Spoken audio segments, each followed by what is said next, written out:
ഞാനിപ്പോൾ നിൽക്കുന്ന സ്ഥലം നമ്മുടെ ചാനലിൽ മുന്നേ അപ്ലോഡ് ചെയ്ത ഒരു വീഡിയോയിൽ ഉള്ള ഒരു പ്ലോട്ടാണ്. കുറ്റ്യാണി ജംഗ്ഷനിൽ മൈത്രി നഗറിലുള്ള 25 സെൻറ്റ് സ്ഥലത്തിലാണ് ഞാനിപ്പോൾ നിൽക്കുന്നത്. പക്ഷേ ഇപ്പോൾ 25 സെൻറ്റ് ലാൻഡ് ഇല്ല കേട്ടോ. അതിൽ 2 പ്ലോട്ടുകൾ സെയിലായി കഴിഞ്ഞു.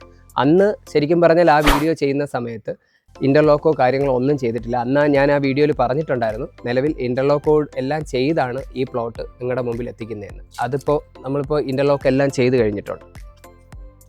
നമ്മൾ പണി നടന്നുകൊണ്ടിരുന്നപ്പോൾ തന്നെ നിലവിൽ 2 പ്ലോട്ടുകൾ സെയിലുമായി. ഇനി നിലവിൽ 16 സെൻറ്റ് സ്ഥലമായിട്ട് 3 പ്ലോട്ടുകളായിട്ടാണ് ഇനി ബാലൻസ് ഉള്ളത്.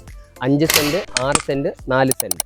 നിലവിൽ 4.5 മീറ്റർ വീതിയാണ് നമ്മുടെ ഈ ഇൻ്റർലോക്കോട് കൂടിയ വഴി വന്നിരിക്കുന്നത്. ഇതിൻ്റെ കൂടുതൽ വിഷ്വൽ മനസ്സിലാക്കാനായിട്ട് സ്കെച്ചും കൂടെ ഞാൻ ഇതിൻ്റെ കൂടെ അപ്ലോഡ് ചെയ്യുന്നുണ്ട്. നമുക്ക് ഈ പ്ലോട്ടിൽ നിന്ന് ടെക്നോ പാർക്കിലേക്ക് വരുന്ന ഡിസ്റ്റൻസ് എന്ന് പറയുന്നത് 12 കിലോമീറ്ററാണ്. വട്ടപ്പാറ ജംഗ്ഷനിൽ നിന്ന് നമ്മുടെ പ്ലോട്ടിലേക്ക് വരുന്ന ഡിസ്റ്റൻസ് എന്ന് പറയുന്നത് 3 കിലോമീറ്ററാണ്. പള്ളിവിള ജംഗ്ഷനിൽ നിന്ന് 2.5 കിലോമീറ്ററാണ് നമ്മുടെ ഈ പ്ലോട്ടിലേക്ക് വരുന്ന ഡിസ്റ്റൻസ്. നിലവിൽ പ്ലോട്ടുകളായി തിരിച്ചിരിക്കുന്ന ഈ ലാൻഡിന് ഓണർ ഉദ്ദേശിക്കുന്ന വില എന്ന് പറയുന്നത് 4 ലക്ഷം രൂപയാണ്. അത് നെഗോഷ്യബിൾ പ്രൈസാണ്. അപ്പോൾ ഈ പ്ലോട്ടിൻ്റെ കൂടുതൽ ഡീറ്റെയിൽസ് അറിയാനായിട്ട് റിയൽ മിറാക്കിൾ ഡീൽസിൻ്റെ കോൺടാക്ട് നമ്പറിലേക്ക് കോൺടാക്ട് ചെയ്യാവുന്നതാണ്. നമ്പർ മേളിൽ കൊടുത്തിട്ടുണ്ട്. അപ്പോൾ ഇതുപോലുള്ള കൂടുതൽ വീഡിയോകൾ കാണാനായിട്ട് നമ്മുടെ ചാനൽ സബ്സ്ക്രൈബ് ചെയ്യാനും ഫോളോ ചെയ്യാനും ലൈക്ക് ചെയ്യാനും ഷെയർ ചെയ്യാനും മടിക്കല്ലേ, മറക്കല്ലേ.